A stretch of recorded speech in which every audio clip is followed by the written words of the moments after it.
Hi everyone, I'm Nicola from Manchester and I'm delighted to welcome you to today's webinar. We've had huge interest in this session with over 100 people register to watch today, which is amazing.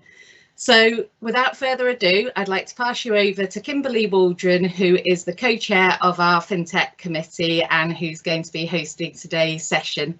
Thanks, Kimberley. Hi, thanks, Nicola. Good afternoon, everybody. Again, thank you for joining us.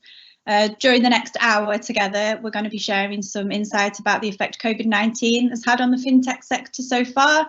We're going to take a look at how this might continue to affect different areas. We'll discuss some challenges as well as opportunities for the wide variety of businesses that make up our fintech space. To echo what Nicola said, we've had such a fantastic response to the webinar, almost 100 people registered, and I think that not only demonstrates the importance of sharing knowledge and communicating at a time of crisis, but it also shows the strength of the fintech community that we've built here in Manchester. And I know that many people joining will have seen the recent report from Whitecap that officially hails us as the fintech capital, not only of the North, but outside of London. So it's great that we can all be here together to discuss this extremely serious situation that's affecting all of our businesses. I think it's also a testament to the great panel that we've assembled here, that so many people are interested in what these guys have to say. So without further ado, I'll hand them over to introduce themselves. Lee, if you don't mind starting. Yeah, sure. So I'm Lee Stretton, MD of Raisin UK. So just to give a brief intro to Raisin, it's a savings marketplace. We work across Europe and we're currently also diversifying into the US. Our platform gives customers a single place to open and manage multiple savings accounts, while also allowing banks to diversify how they raise deposits. Dave, if you could. Sure, thanks Kimberley. Hi everyone, I'm Dave Gardner from TLT Solicitors. I'm a partner in the technology team based here in our Manchester office, and I work with customers and service providers in the fintech space. So my background in law is in technology contracting and innovation, but most of my clients are in the financial service or digital space. And this is a very interesting topic to be able to discuss with you all today. So thanks for the opportunity. And Mark. Yeah, thanks, Kimberley. Afternoon, everyone. My name is Mark Robinson. I'm a client director at Verlingue. We are a corporate insurance broker, and I head our fintech practice out of our Manchester branch. And I think we're just waiting for one more of our panelists to join, but I think if everyone agrees, we'll continue and we'll make a start. I'm sure you can join in the discussion once we get started. So if we start then, Lee, perhaps you can talk us through and get us. Sorry. Yeah, absolutely. So you can get us started with when did the COVID-19 start affecting the fintech sector, and what was Raisin's first response to it? Well, thanks, Kimberley. So it started affecting the fintech sector really quite early on, and I would actually argue that Raisin would have been one of the first companies to be affected. So especially in the UK. So we have a European offering, and as part of things like our BCP planning, our office in Berlin, actually they had to shut and go into isolation about a week and a half before the UK did.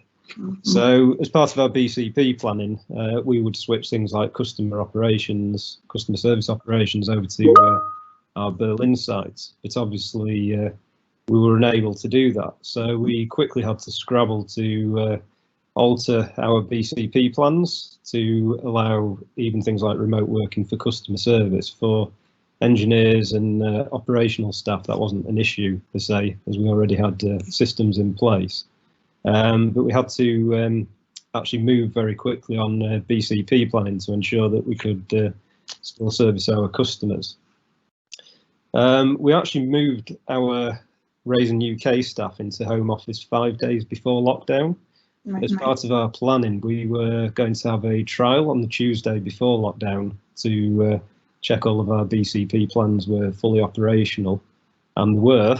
And I think we, as a management team, we actually took the decision on the Tuesday night to not go into the office for the rest of the week, and after that, lockdown was issued at the weekend. So obviously we haven't been into our Manchester office since, and that's largely down to a testament of having robust systems and processes in place that allowed us to do that, and also being quite agile and allowing customer service to work remotely. Our biggest challenge was actually procuring enough laptops for them all to allow phone systems to be forwarded and the remote working.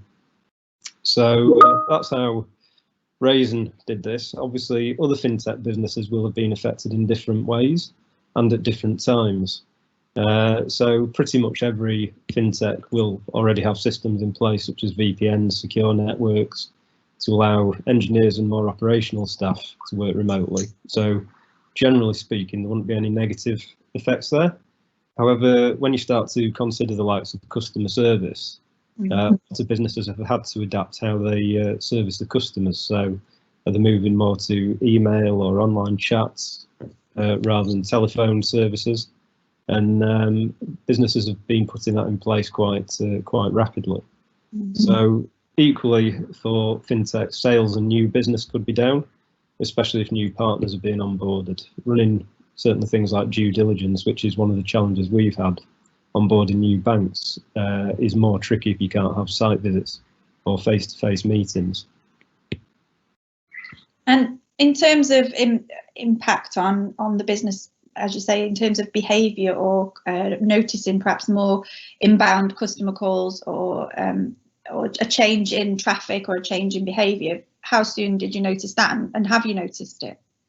We've noticed that very much straight away. So interestingly, our email engagement is up massively. I don't know if it's because people have more time on their hands, but our open rates have more than doubled on marketing emails. How it has immediately affected us, obviously 2 Bank of England base rate cuts when your savings marketplace doesn't help, and equally the relaxation on banks' liquidity caps. Plus the funding for lending scheme, we immediately saw several of our partners pull out of the UK market while they judged what the wider impact would be. However, in the last couple of weeks, we're seeing our partners go against the Bank of England base rate cuts. So some of our partner banks are seeing opportunities where previously there weren't any.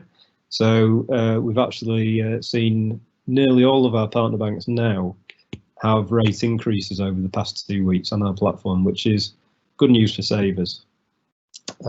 Equally, other fintech businesses will have been affected in other ways though. So early stage companies are likely to be burning through the growth capital whilst not being able to bring the sales on. And certainly I'm aware of a number of fintechs offering investment products that have seen a rush of customers cashing in as stock markets crashed over the past month. It's quite an interesting behaviour, because to me, when the market's down, it's time to put money in. Equally, the likes of FX companies will be seeing decreased transactions, and however, some payment companies are likely to be doing quite well out of this as online shopping becomes more prevalent, and equally consumer lending and SME finance platforms, they're probably looking to do quite well out of this as well in the short term. There are other areas as well, so I think such as mortgage platforms where you can digitise a customer journey, they will be doing quite well. However, that could actually be offset by the lack of house sales in the current market.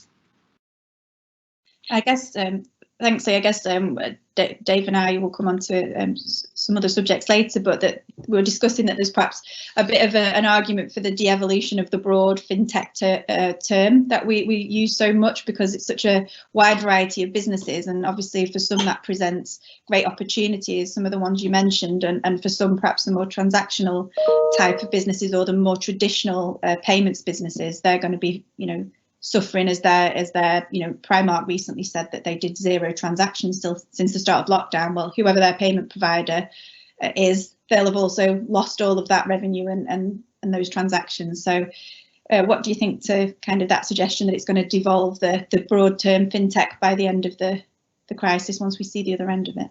I think that's a natural progression. I mean, fintech has been a buzzword for a while. I mean, would you consider a mortgage platform the same as a lending, the same as a savings platform? Probably not. They're completely different financial products at the end of the day. Fintech is a very broad term, and it does go over the whole industry. Yet more established business areas, they don't have such a broad term that goes across the whole industry. So I think it's a natural progression as we move forward. Great, thank you. Just kind of following on from that then, I guess if we come to you, Dave, what have you learned so far? I mean, we're still relatively early on in this crisis, but it's interesting, what have you learned so far about the fintech market during the crisis? Sure. Well, I think it's interesting to pick up on what Lee was talking about, which is undoubtedly right, that it's a very mixed picture. And to your point, there's lots of different businesses at different stages of development doing different things. But whilst not disagreeing with that, I was actually going to dwell for a second on some of the positives, which they won't be universal, but fintech in many ways has got a lot of strengths. I mean, the title of this presentation is "What's the impact of COVID-19 on fintech?" We can also start to see already what's the impact of fintech on COVID-19, because some quite positive initiatives have come out of this, which have been orchestrated by fintech companies to provide information to customers, to make their services available for free, or open up platforms and channels to help businesses to operate and to get through the difficult times that a lot of their customers are facing. And the way fintechs are generally set up means they are quite agile. They're often scalable, able to change direction more quickly than more established businesses. So for those that have been able to see an opportunity and take advantage of that, they've actually been able to position themselves quite well in some cases. They don't have some of the restrictions around bricks and mortar transactional business that a lot of other sectors are wrestling with in a time of a lockdown. And actually the way the market's changing is driving customers towards a more fintech way of doing business, because, as has already been mentioned, people are doing more transactions online, they are using email more, and they are being pushed towards and pulled towards solutions that are delivered by fintech providers or by the fintech arms of larger established providers, so they can continue to make payments, so they can access funds, so they can manage their finances. So it's accelerating that. Sorry about that. I was just going to say it's accelerating the digitization, isn't it? That's been, promised for so long. Yeah, I think that's exactly right. That's what I was just going to come on to say, that many of the behaviours that we're seeing now are those that accelerate existing trends. So the move away from cash towards other payment types, paying online, paying via mobile, paying via contactless. The way we are having this session right now via a distributed online platform, these things were possible before, and their use is increasing. But now there's no other game in town. Those kinds of things are becoming more prevalent, and there's an open question as to how far, when restrictions are eased, everything will spring back to normal. Some things undoubtedly will start to pendulum swing back towards the way they were, but I don't think they'll fall back all the way into the way we did things before. There'll be some long-lasting changes from this, and as you say, an acceleration of some of the trends towards working more in the way that fintech can ultimately thrive. And do you think, to finish off on that section, do you think that the fintech sector, because of the nature, it's the movement of money, it's a vital part of everyday life, do you think that businesses within the fintech space have a responsibility during this time? The social responsibility almost? Yeah, I think they do, as do all businesses, to make sure that they're continuing to act in the best interest of customers. And from what we've seen so far, there have been lots of great examples of fintechs doing exactly that. Everyone is affected by this crisis, and so far the industry has been very supportive of customers and supportive of partners they work with some good examples of existing solutions that can be really helpful at this time. So the likes of Manchester-based pro-Manchester member Open Money, who provide online financial advice via an app. Those kind of solutions exist already and are really useful in this time, and will no doubt increase their uptake. Likewise, with our clients, Account Score, who do credit checking and credit worthiness analysis, they are now in partnership with many organisations to provide very quick and, they would say, more forensic and accurate credit assessments for people who may urgently need finance or may urgently need to get a new product. So those solutions are out there and will be being used, but lots of new stuff as well, both from the customer facing side, so the likes of Starling Bank producing another card that you can give to somebody you need to do your shopping if you're isolating. Those products have come to market really quickly. They're available now. They've been available since a few days into the crisis. Yeah. And then there's a number of those in the front office which consumers will be able to see, but also in the back office, the likes of Plaid, who are an open banking API platform. They've released a free service for anyone who's developing COVID response solutions, to say that developers can use their connections and their API platform without charge if that's what they're working on. So I think there has been, in many instances, some good positive responses from the industry. Yeah, it's almost like going back to the Olympics in 2012 when it kind of forced contactless via TfL into the fore and really showed, the capability of that mode of payment. It's like the infrastructure now, the capability of the fintech space is really being showcased in that positive way of all the capabilities and how we're able to make such quick changes to help at this time. Yeah, agreed. I was speaking to a GC of one of the technology legal teams in one of the major clearing banks last week about this, and he was saying there that their marketing teams and their technology teams have been waiting and pushing for this change to a more online way of working. They've been trying to put forward the benefits of people using their banking app, let's say, for a long time, and there's been positive uptake in some areas, but perhaps older people, less digitally native people have been more reluctant to take up those solutions. Whereas now, and again, we were speaking about this previously, it's your parents and your grandparents who are suddenly downloading online apps and looking at ways of getting into a more digital way of working and way of doing financial services, because that's the way it has to be done. So it's definitely driving that change much more quickly. Yeah. Great. Well, thank you, Dave. That leads me into welcome Anish from AccessPay to the call. Hi, Anish. Hi. Hi. The joys of technology, eh? But no, it's really glad that you could join us, because we're just moving into an area that we wanted to actually get your views on. So, as Dave was saying, there's digitization's been sped up by the crisis, and as we return to the new normal, tools within the payments industry such as pay at table and contactless, when people are still trying to maintain social distancing, they'll obviously come into their own when we all do try to get back to normal. So I just wanted to start by asking what's the biggest change that AccessPay has seen so far since lockdown, given that the payments side of the fintech market is one of the ones most quickly affected. Yeah, well, I mean, I guess there's two ways of looking at that. There's obviously what we've seen within our business itself, which I think you probably everyone has touched on in terms of the working from home piece. Yeah. We as a business, we were all kind of in the same physical place, and there was a kind of very social environment, so that's had to change very rapidly. But then in terms of what we're seeing with our actual end customers, so typically, we're sort of B2B, so our customers are typically what you would call maybe kind of mid-corporate, kind of small enterprise. So So probably 20-30 million turnover businesses at the low end, probably a couple of billion, turnover at the top end.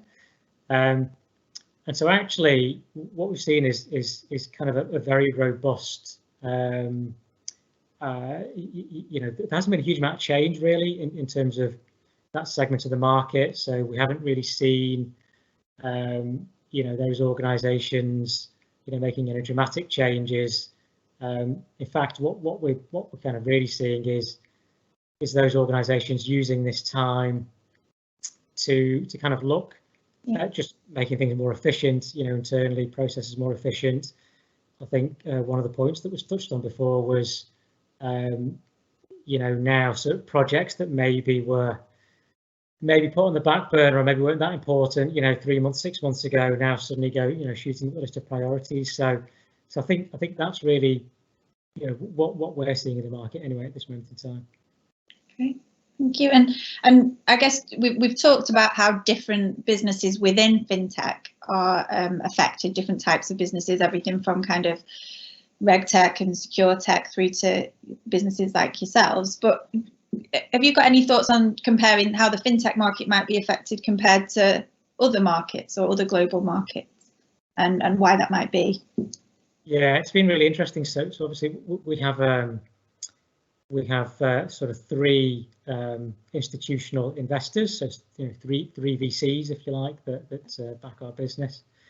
And as you can imagine, at this time, there's lots of calls with other portfolio companies that have been organised by these VCs, to deal with the situation and what they're facing in the response.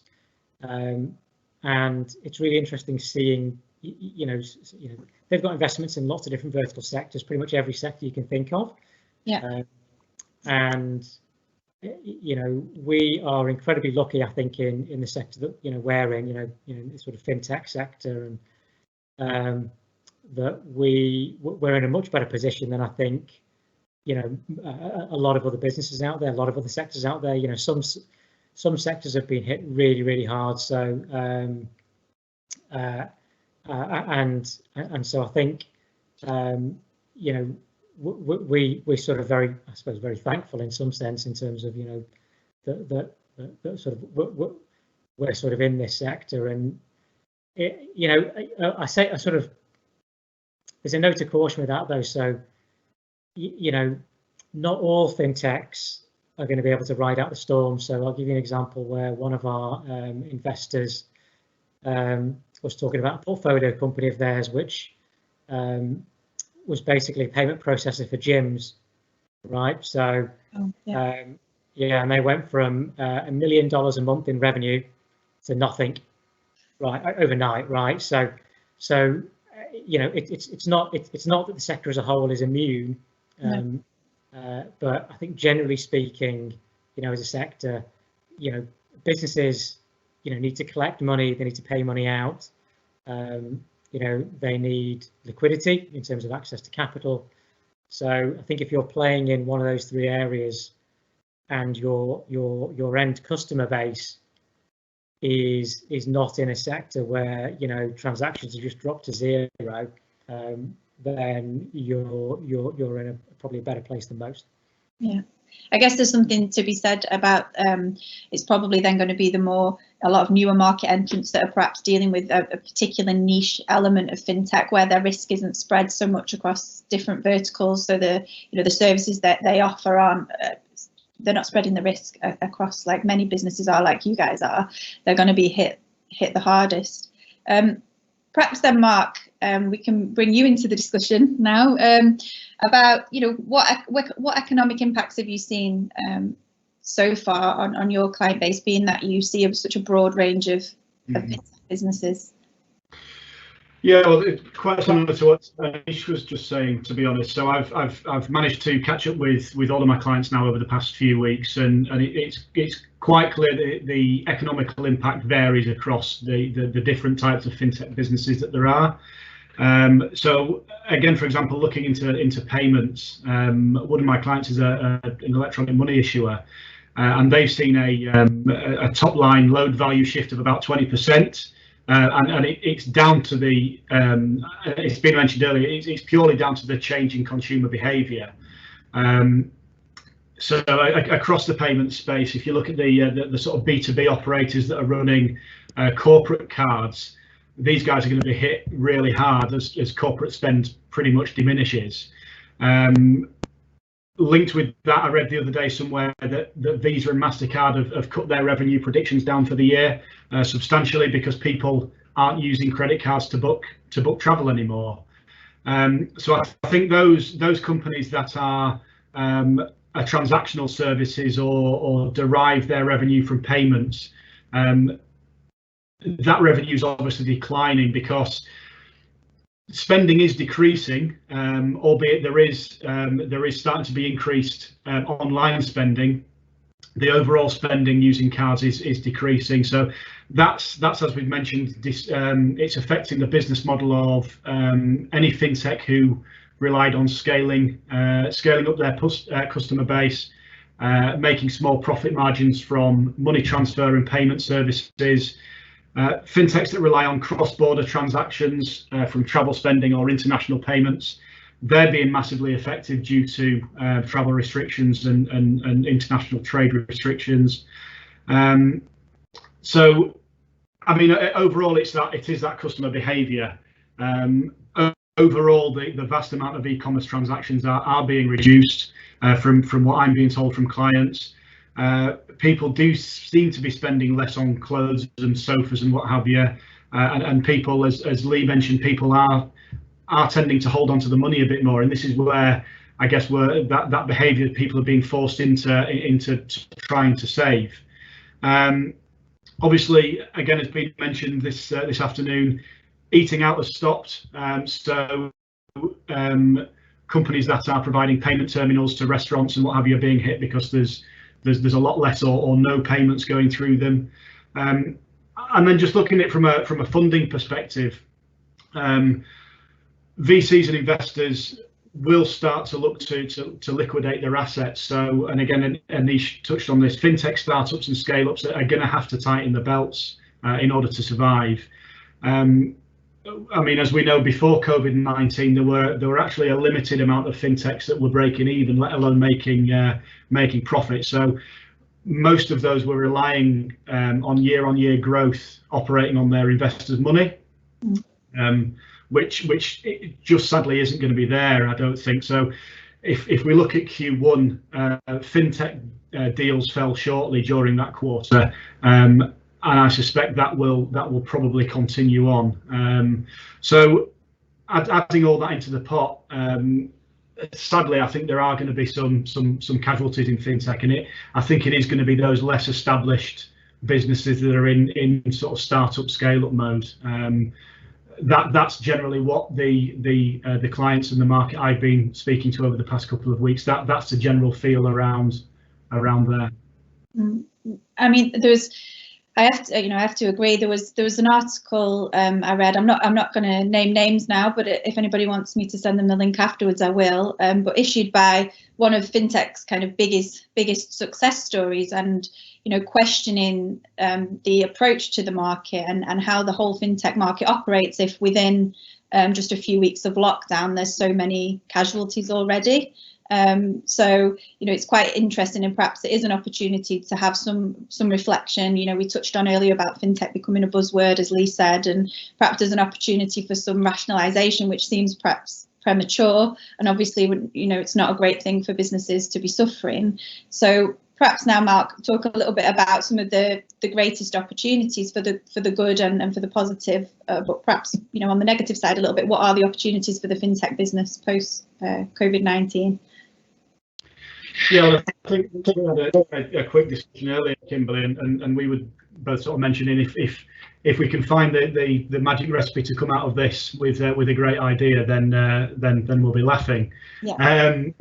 From sort of catching up with clients and generally trying to keep track of the market, I honestly think because of the way behaviour is going to change or is changing, I strongly believe there's going to be a massive opportunity around fintech services for the gig economy post COVID-19. people are now more than ever learning about flexible working patterns, and I think that will accelerate people relying more on the gig economy and perhaps consulting in the morning and jumping in an Uber on the afternoon. So I think with that the more flexible working is gonna bring the need for more flexible payment solutions as a means of people to pay themselves. I think there'll be an uptick in demand for payment solutions like acquiring and invoicing systems. I think more people are going to want to take advantage of open banking and neo banking, which will enable them to have all their apps and payment and what have you in one place and easily accessible. It was mentioned earlier on that people that have probably never used digital banking before have now had to use it, so they're getting to grips with that, so that'll be a big push into there. So I really do believe that the fintech solutions that are going to build around that gig economy, they're going to see a massive demand, in my opinion. And again, as has already been mentioned this afternoon, the shift in contactless payments is going to massively change. People aren't going to want to handle physical cash after all of this. So again, this is going to drive more behavioural change in terms of contactless mobile payments, and also it's going to drive opportunities in other forms of payments. So companies that are transferring cash into digital assets, the whole digital asset market could really increase. So I think there are going to be some smart opportunities out there. It's all around getting to grips with that consumer behaviour, and people are learning new things, and it's how those new skills can be brought to market with greater benefits, I think. Yeah, I agree. Thank you, Mark. We've had a question come in from one of the attendees, and I actually think it's worth asking for a quick answer from each of the panelists because everybody has such a kind of varying expertise. So if we'll start with Lee, but the question is, what are the challenges in recovery? We've talked about where we are today, and of course nobody can predict, nobody at all can predict where we're going to be moving to in the next few months. But as we start the road to recovery, what do you think the challenges that we'll face along the way? So if I can just start, Lee, maybe if we just very quickly, if everybody answers that question.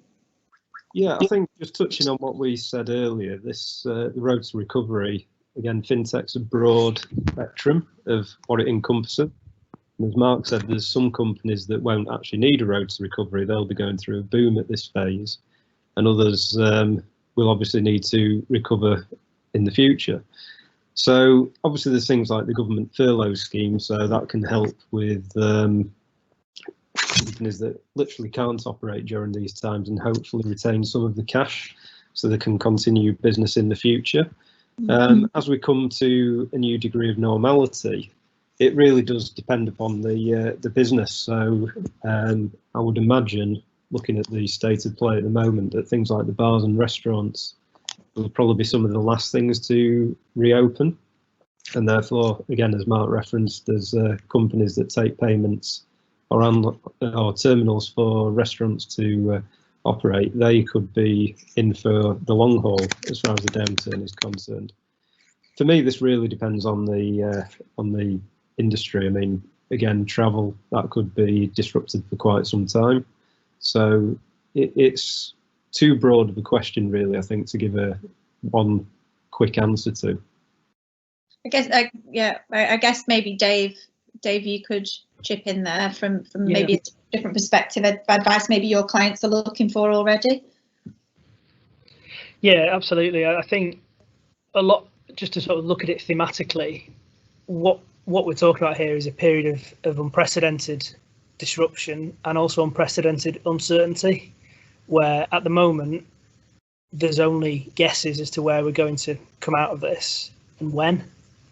So you've got the latest sort of suggestion of continued social distancing potentially for up to a year. You've also got potential for lockdowns to be released and reimposed, and at the moment there's a view that this is something that can, for some businesses and fintechs amongst them can be managed if it continues in the short term, but the longer it goes on, the more pressure that people start to feel.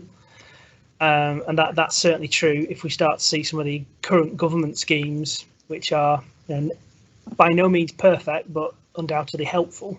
If those start to drop away as time goes by and they're seen to be unaffordable, that could be sort of further pressure point down the line. So to wrap all that together, I think what we're looking at is an uncertain period of recovery of an uncertain duration, and that's difficult for any business to manage, particularly a business that might be relatively young and not have a huge amount of capital and have a relatively small customer base, be in a particular niche, as we've talked about. Yeah. So what we're seeing in terms of advice already is people first and foremost talking to their lenders, their investors, but also to their employees, their customers and their suppliers, and just trying to make a short-term plan, because we've tried to be positive, and there are positives coming out of this for some businesses, and there are areas where you can get support, but it's undoubtedly a challenge right now. So can you make a plan for the short term, and can you also have an eye on that future state, whatever it may be, and keeping your business in a good shape to accelerate forward when some of the restrictions stop applying? And on top of that, what can you take advantage of in terms of the government support? Can you have a look at your contracts that you may have with customers and suppliers, both from the perspective of thinking about where you may want to take action to change the terms, to suspend services you receive, or to renegotiate, or on the other hand, where you rely on certain things from partners and from suppliers, and you're concerned that they may come to you for renegotiation or seek to terminate or rely on a force majeure provision. So we've been doing quite a lot of work already in the immediate term with clients to make sure that they're well prepared and they're well set up to deal with what might be happening today, tomorrow, next week. But I think the businesses that come out of this well will be the ones that tackle those immediate firefighting issues well, but also keep in mind what the exit strategy is in terms of coming out of this with a business that can thrive. I guess at the risk of sounding like we're in the government's daily coronavirus briefing, I guess it's about adapting. It's the businesses that will adapt to that new normal. It's probably not going to be the same again, and it's the ones that are going to make adopt strategies that best fit the new normal. What do you think, Anish? Would you agree with that? Yeah, absolutely. So I think one of the sort of key pieces of advice that we got, I think, sort of pretty consistently from all our investors was, plan for this to last at least 2 years. Plan for significantly reduced new business, plan for much higher customer attrition, plan for, existing customers needing sort of elongated payment terms, and basically adjust your cost base. Or the other thing was, don't plan to raise any money was the key thing. They said assume the capital markets are closed, and basically adjust your cost base to survive in that scenario. So I think I kind of echo the sentiments of we've talked about before, which is that this isn't we aren't going to go back to the way it was before. That just isn't going to happen. Even when we look at our our largest customers, that multi-billion-pound organisations, they're taking big chunks of cost out of their businesses, and they're fundamentally changing the way the operational structures of those organisations. So there will be less people employed by pretty much every business. There'll be more automation. There'll be an increasing use of technology. It's so I think it's going to be, there's more fundamental issues here, I think, over the next 5 years than just COVID-19 and how do we kind of get back to business. It's actually the world's going to be a very different place, and and we're all going to need to adjust to that because it won't be going back to the way it was 3 months ago. I mean, we've had a question in actually that from one of the participants that refers to something you just said. So maybe I could just ask you this question, Anish. Pre COVID-19, you know, the fintech world was hiring with lots of job opportunities. People were, you know, there's been, you know, new university programs set up specifically for fintechs. But in what areas do you think that fintechs will still need to hire new employees? And are there any? You touched on automation playing a part. Yeah, no, there are. So we've, I mean, you know, within our business, we've had to make some changes and you know, and we furloughed some elements of the workforce, but equally in other areas where we're looking to expand. So you know, we are hiring in things like marketing, sales, etc. So it's not, you know, and actually, you know, depending on how things go, we may then, you know, also be looking on the engineering side as well. So it's sort of it's difficult that there's no sort of one size fits all answer, if you see what I mean. It's about, I think, something you mentioned about each business looking at the new reality it faces and just kind of adjusting its model to suit, and then proving success, you know, based on that revised model. And then the capital markets are still open. You know, they're not closed, but there just isn't the same appetite there, I think, for an investor to almost write a check on the basis that you're going to raise more money in 6 months' time, or 9 months' time, or a year's time. Do you see what I mean? Yeah. What they're now looking for are more sustainable investments, or so the money is there if you can show that you have a business model that is sustainable, or that can get to sustainability. I can see that working with, you know, various different fintech businesses from every end of the scale. You know, I've had a few phone calls from VCs myself over the years saying, who do you think we should invest in? You know, just pluck it out of the air, or almost. But I know that's a little bit of an exaggeration, but the days close to that are definitely behind us, as you say. Having, you know, your pet fintech project in your portfolio. Mark, perhaps coming back, you know, again, just building on what Anish was talking about in relation to operational changes, what legacy do you think COVID-19 will leave from that perspective? Perhaps you can add to that a little bit. Yeah, I think the lasting legacy is going to be the new skills that businesses and companies have had to learn during lockdown. Companies have been forced really to work smarter and work leaner.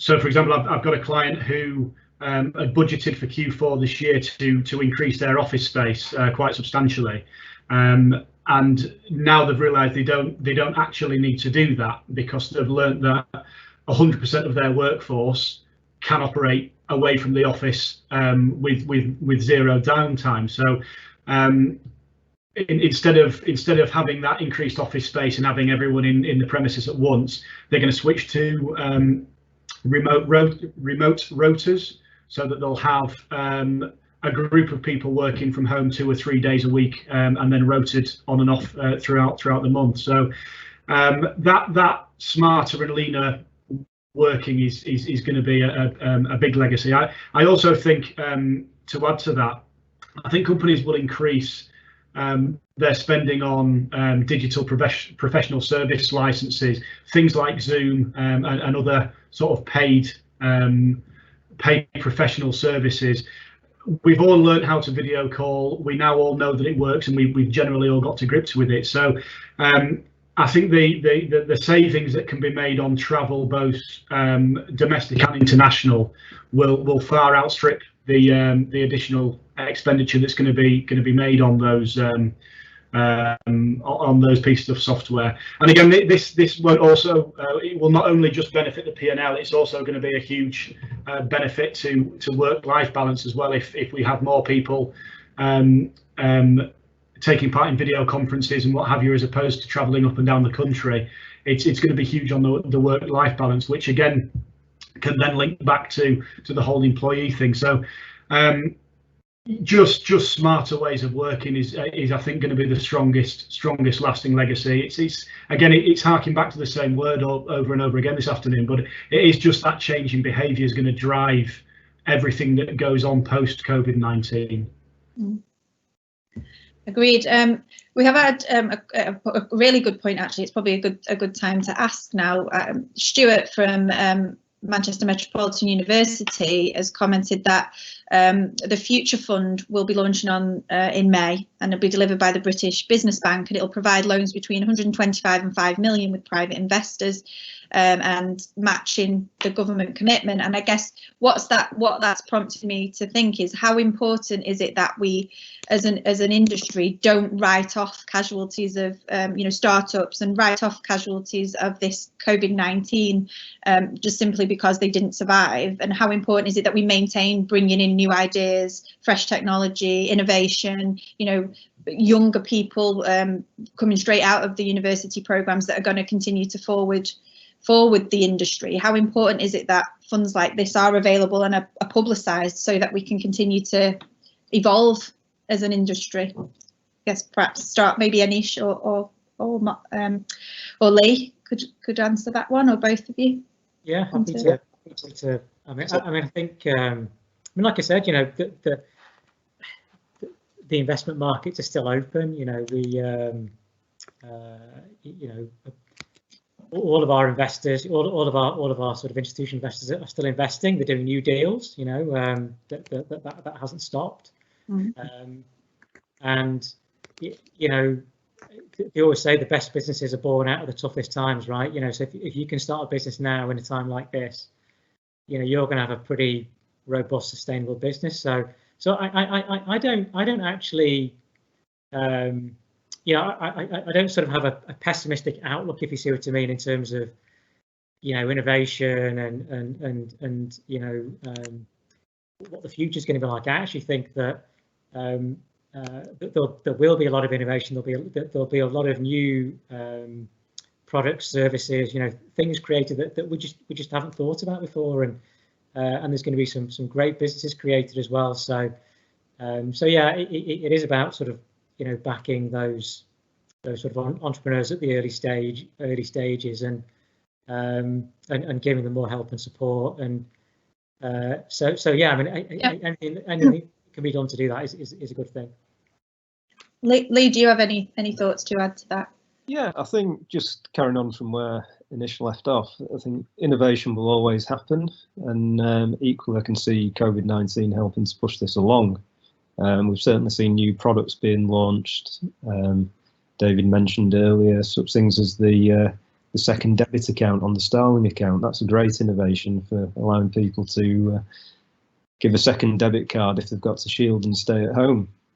So I don't necessarily see this as negatively affecting innovation. I'd rather see it as driving it along in the future as people merge towards more of a digital or flexible working community.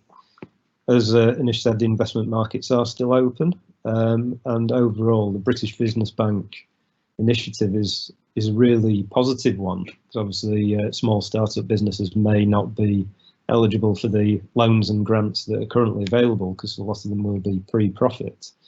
The only risk I would see with this is the conversion into equity further down in the future. So some people may be reluctant to take such an initiative, as potentially they're winding down their own shareholding in the company. Yeah. Well, I mean, something that we haven't quite covered off, I guess, is what the role of the regulators is at this time in the space, and how are they going to support or continue to help businesses at this difficult time. And perhaps Dave, you could shed some light on that, or give us your thoughts. Yeah, by all means, Kim. I think the interesting thing here is that, on top of what Lee and Anish have already said about the inherently fleet of foot nature of fintech and the industry and the people in it, I mean, Anish and Lee, feel free to disagree with me here, but in some respects, from what I can see, the regulators are actually helping and driving innovation in terms of initiatives like open banking, and what the EU are now looking at with things like digital IDs and ongoing deployment of technical solutions like strong customer authentication, those are being mandated by the regulators, but they're increasingly establishing a platform where the kinds of solutions that fintech can deliver are easier to do. Once those platforms and those rails are in place, then there's a better outcome for customers.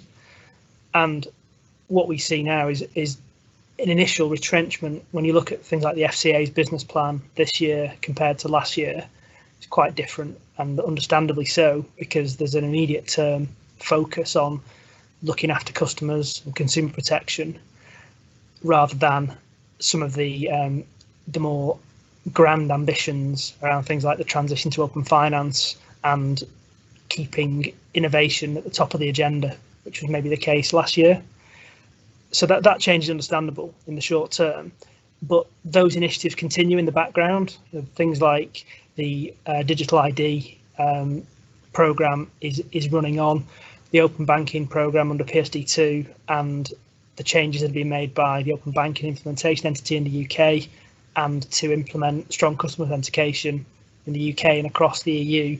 So far, those programs haven't been put back, and they may be put back slightly, they may be delayed, but they certainly will continue. So there's ultimately regulatory support for doing business in the way in which fintechs do it, and I think that will continue.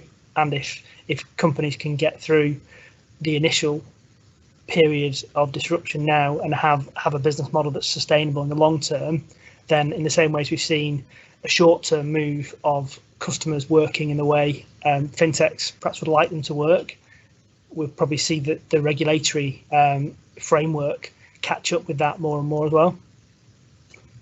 Yes, I guess it's that still, even though the times are changing, it's that maintaining the balance of, between regulators being kind of the gatekeepers, but also enablers and opening up new opportunities. So I guess that balance still needs to be walked and maintained.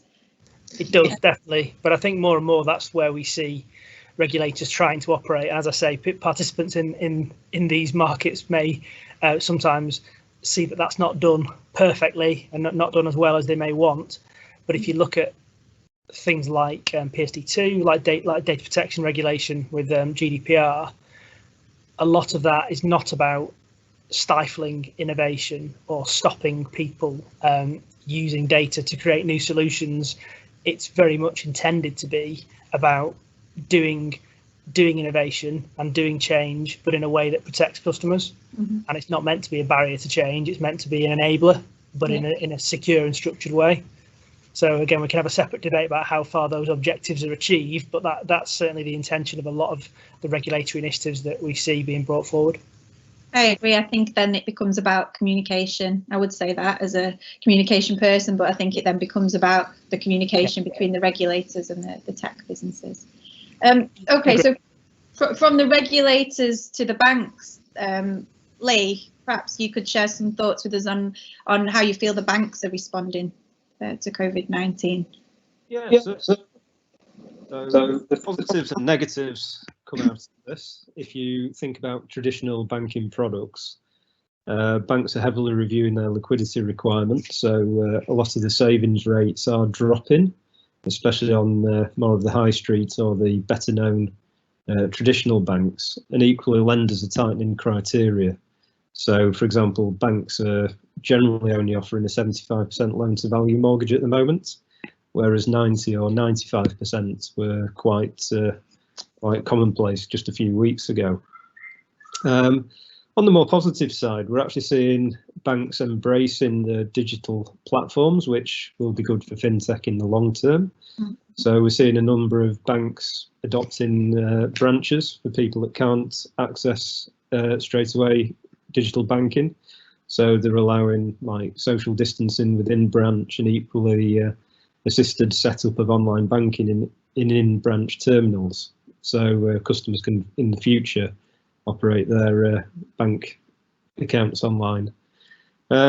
Equally, as Mark referenced earlier, and David and myself, some banks are offering really flexible technologies to allow customers to have a secondary debit card, for example, to pay for services if they have to stay at home, somebody that's higher risk of contracting COVID-19. Overall, over time, there will be a lot of positives that come out of this. There will be improved customer interactions, there will be the embrace of technology and how that can drive things forward. So there could be in the future quite a few winners out of this as well. Yeah. I think we've kind of done we were hoping maybe to have time to do a quick Q&A at the end, but we've kind of been able to do that as we've gone along, which has been great. And as we're getting close to the end of our time here, we have had a question in that I think would be a positive way, a nice way to end it if everybody could answer it. So thank you, Enrique, for that. I guess perhaps Mark, you could start us, and the question is, who will be the winners, you know, in fintech? Who will be the big winners, and what will be the big positive outcomes when we do return to our new normal? I think it's what's already been touched on across this afternoon. It's the companies that are going to innovate, and the companies going to put the time into to really take on board what they've learned over this period and find those solutions. That it's finding what people have realised they needed, or that realised in this period that they need, and it's the companies that are going to innovate and invest in those solutions. I mean, fintech was kind of born from the last financial crash. So again, as Anish said earlier, there's massive opportunity to come out of this when everything's going to be different, because it won't go back to normal. There's massive opportunity then to innovate payment solutions, innovate all types of solutions that are going to assist people moving forward. So yeah, there are going to sadly be some casualties, but looking at it from the positive, it's a fantastic level playing field, if you like, to really develop and grow the sector. Great. Anish, your thoughts on that? Yeah, it's interesting. I mean, I think one of the things that we're sort of seeing now is almost you know, access to liquidity becomes almost like a competitive advantage, if you see what I mean, in the market, and probably will be for the next you know, sort of 18-24 months. So so actually, you know, the big winners for the next 5 years will be the ones that have got, you know, probably scale or sufficient scale to have that access to liquidity, and then they're probably going to get bigger, probably at the expense of maybe some of the smaller newer entrants that were just coming into the market at this time, and you know, unfortunately have just been hit by this. So I think that will then kind of unwind over time. So, you know, I'm old enough to have been through quite a few of these crashes, as you can see by the fact I've got no hair. So you know, you normally find that sort of innovation catches up after a couple of years, and then you'll start to get the people that have started their businesses like today, if you see what I mean, will be in a couple of years' time then starting to come through. But so yeah, and it might be a slightly controversial statement to make, but I do think the winners in the next 18 to 24 months are probably going to be those companies that are slightly more at scale, if you see what I mean, today. Yeah. Thank you. And Dave, a positive note from you before we end. Yeah, absolutely. So yeah, try and finish on a positive note. The way Enrique asked the question was, who do we think the winner is going to be? Is it traditional banks or is it fintechs? So at the risk of making a prediction again at my crystal ball, I think there are opportunities on both sides. I don't think it needs to be one or the other. If you look at a couple of positives around the traditional banking sector, following on from the crisis of 2008 and the controls that were put in place following that, the banks are far better capitalised and in a better position to weather this crisis than they were the last one. And also, I think there's a degree of customers having a bit of a flight to what they trust and what they know, which some of the larger and more established players may take advantage of, because people are less willing to risk putting their finances with companies that are less established. So the banks have got some strengths and some opportunities to draw on there. The fintech picture, as we've discussed throughout the session, is much more mixed, and it's difficult to make a sweeping statement. But what's undoubtedly true is the market overall in the medium to long term is heading in the direction of the way fintechs do business, and for businesses that can seek the support they need to get them through the immediate issues that they'll face in the next 6, 12, 18 months, then there's a big opportunity for continued success as the way in which we all work and play and do business moves towards a model that's much more favourable to fintechs. It's heartwarming, that, actually, Dave. I'm glad, I enjoyed that comment. It's quite uplifting.